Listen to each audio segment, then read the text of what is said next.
Greetings from Colorado. Most everyone who's ever visited Colorado will agree that it's a beautiful, beautiful place. And so is the town of South Fork. Well, it was until June of 2013. We were living here when lightning struck a tree up on the Continental Divide and a massive wildfire broke out.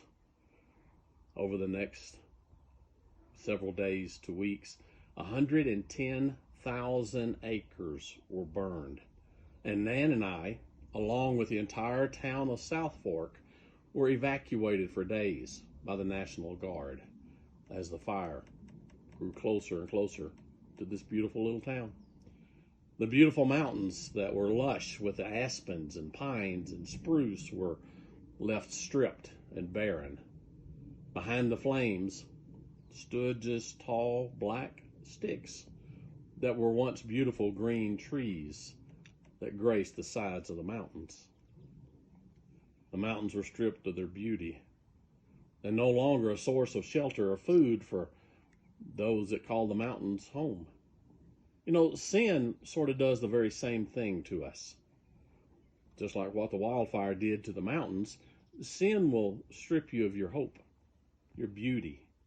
It'll destroy your family and your relationships.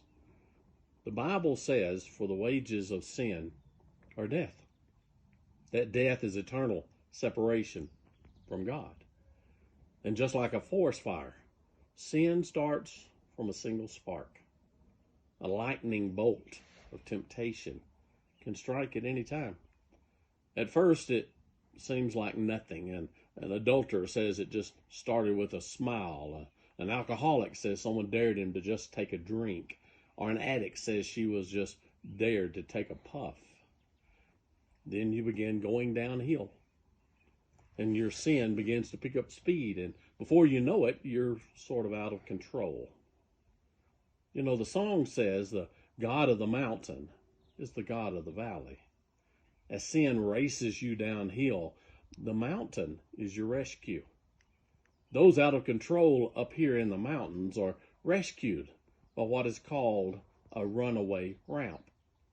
Just as they speed downhill, they're saved by going up, upwards towards heaven. The psalmist writes, I lift my eyes to the hills. From where does my help come?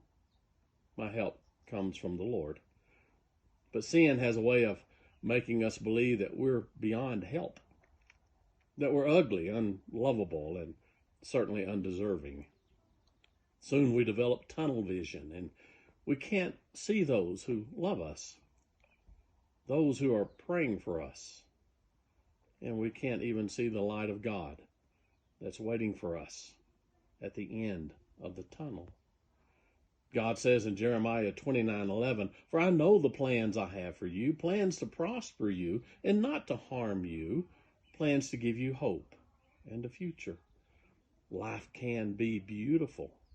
Just as the mountains suffered from the wildfire, they still have hope because the forest is growing again.